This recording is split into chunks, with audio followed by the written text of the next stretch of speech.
Chicken কষা হলো বাঙালির অতি প্রিয় একটি চিকেন ডিশ। আসুন দেখে নেওয়া যাক ঘরে থাকা সামান্য উপকরণ দিয়ে ঘরোয়া পদ্ধতিতে রান্না করা এই চিকেন কষা রেসিপিটি। প্রথমে 500 গ্রাম চিকেন পরিষ্কার করে ধুয়ে নিতে হবে। চিকেনের পিস একটু বড় রাখতে হবে, তা না হলে মাংস কষানোর সময় এটা যদি তাড়াতাড়ি সেদ্ধ হয়ে যায় তবে ভালো রং ও স্বাদ আসে না।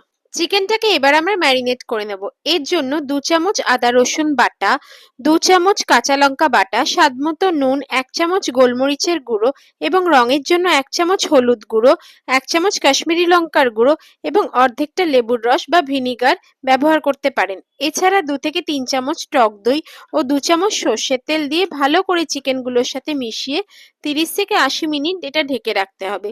অনেক সময় চিকেনের থেকে একটা গন্ধ আসে, লেবুর রস বা ভিনিগার মিশিয়ে নিলে সেটা কিন্তু আর আসে না। এই রান্নাটা আমি সাদা তেলে করেছি, তোমরা চাইলে এটা সর্ষের তেলেও করতে পারো। এবার একটা কড়াইয়ে 100 মিলিলিটার সাদা তেল দিয়ে গরম করে নাও। এরপর ফোড়নের জন্য দাও একটা তেজপাতা, 4টে লবঙ্গ, 4টে এলাচ, 1 টুকরো দারচিনি, 2টো শুকনো লঙ্কা এবং 1 চামচ জিরে। আমাদের একটা জিনিস খেয়াল রাখতে হবে, যখন ফোড়নগুলো আমরা দেব আঁচটা যেন লো টু মিডিয়াম ফ্লেমে থাকে, খুব হাই ফ্লেমে যেন না থাকে, না হলে জিরেগুলো যখন ফোড়ন দেব তখন ছিটকে ছিটকে চলে আসবে। ফোড়ন থেকে সুন্দর গন্ধ বেরোনো শুরু হলে দিয়ে দেব 200 গ্রাম পেঁয়াজ বাটা এবং হালকা সোনালী রং আসা পর্যন্ত এটাকে আমরা ভেজে নেব। পেঁয়াজটা এখানে আমি বেটেই ব্যবহার করেছি, তোমরা চাইলে পেঁয়াজটা না বেটে কুচিয়েও রান্নাটা করতে পারো। এবার আঁচটা কমিয়ে নিয়ে পেঁয়াজটা ভালো মতো আমি নেড়ে চেড়ে নেব। বারবার পেঁয়াজটা মাঝে মাঝে কিছুক্ষণ পর পরই আমাদের নাড়তে হবে যাতে নিচে লেগে না যায় বা ধরে না যায়। এক্ষেত্রে খেয়াল রাখতে হবে আঁচটা আমাদের একদমই কম রাখতে হবে। এভাবে 10 থেকে 15 মিনিট রান্না করার পর আমি কিছু মশলা এখানে দিয়ে দেবো। এবার দেব 1 চামচ আদা রসুন বাটা। 1 থেকে 2 মিনিট নেড়ে নেওয়ার পর আমি দিয়ে দেব এখানে 1 চামচ লঙ্কা বাটা, 1 চামচ হলুদ, 1 চামচ কাশ্মীরি লঙ্কার গুঁড়ো, 1 চামচ ধনের গুঁড়ো, 1 চামচ জিরের গুঁড়ো এবং সমস্ত মশলা ভালোভাবে এখানে মিশিয়ে নেব। মশলাগুলো গ্যাস একদম কমিয়ে ভালোভাবে নাড়তে হবে যতক্ষণ না সেটা থেকে তেল ছাড়তে শুরু করেছে। তার আগে জল বা টমেটো দিলে কিন্তু চিকেন কষার রং একদমই ভালো আসবে না। সব মশলাগুলো দিয়ে আমি একসাথে ভালো মতো মিশিয়ে নেব।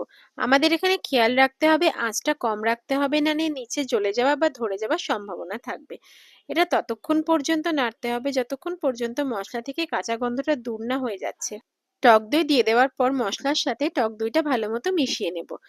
টক দইটা মেশানোর পর 10 মিনিটের জন্য আমাদেরকে কম আঁচে ভালো মতো নাড়তে হবে যাতে মশলার সাথে টক দইটা ভালো মতো মিশে যায় এবং একটা সুন্দর তেল ছেড়ে দেয়। 10 মিনিটের জন্য আমাদেরকে ভালো মতো কষিয়ে নিতে হবে। এখানে আমি জল না দিয়ে কষাবো এবং দিয়ে দিতে হবে এখানে স্বাদ মতো নুন। এবার মশলা ভালো করে কষানো হয়ে গেলে ম্যারিনেট করা চিকেনটা দিয়ে দেব।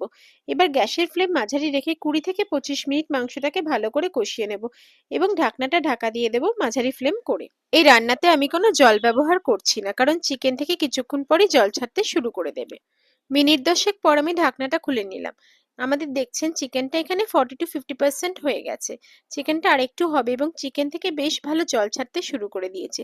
এই স্টেজে আমি গ্যাসের ফ্লেমটা মাঝারি রেখে ভালো করে চিকেনটাকে নেড়ে চেড়ে নিলাম যাতে নিচের অংশটা পুড়ে না যায়। এই স্টেজে আপনারা দেখতে পাচ্ছেন চিকেনটা এবং মশলাটা মাত্র 50% কুকড হয়েছে। তো আরো কিছুক্ষণ কুক করার জন্য আমি ঢাকনাটা ঢাকা দিয়ে দিলাম 10 থেকে 15 মিনিটের জন্য। 10 মিনিট পর আমি ঢাকনাটা খুলে নিলাম। আপনারা দেখতে পাচ্ছেন চিকেনটা এখানে অলমোস্ট কুকড হয়ে গেছে। 80 to 90% আমাদের রেডি হয়ে গেছে। এবার আরো কিছুক্ষণ আমাদের এখানে চিকেনটাকে কষিয়ে নিতে হবে। সেজন্য ভালো করে নেড়ে চেড়ে নিলাম এবং 5 থেকে 7 মিনিটের জন্য কম আঁচে চিকেনটাকে আবার হতে দিলাম। 5 থেকে 7 মিনিট কুকড হওয়ার পর আমি এর মধ্যে হাফ চামচ গরম মশলাগুলো সবশেষে দিয়ে দেব এবং গরম মশলা দিয়ে আমি ভালো মতো সবকিছু একসাথে মিশিয়ে নেব। এই রান্নাটা আমি খুবই সহজভাবে করেছি, আপনাদের করতে কোনো অসুবিধা হবে না। ঘরোয়া উপকরণ দিয়ে এটা আপনারা করতে পারবেন।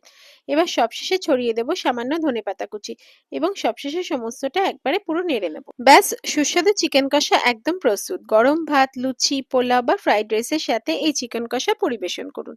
আমার রেসিপিটা যদি ভালো লেগে থাকে তাহলে লাইক, কমেন্ট ও সাবস্ক্রাইব করতে ভুলবেন না। আর কমেন্টে জানাবেন এই রান্নাটা আপনাদের কেমন লাগলো। অনুরোধ করলাম যে একবার বাড়িতে এটা ট্রাই করবেন। এই রান্নাটা আপনাদের নিশ্চয়ই ভালো লাগবে। আবার দেখা হবে পরের ভিডিওতে নতুন কোনো রেসিপি নিয়ে। সবাই ভালো থাকবেন, সুস্থ থাকবেন। ধন্যবাদ।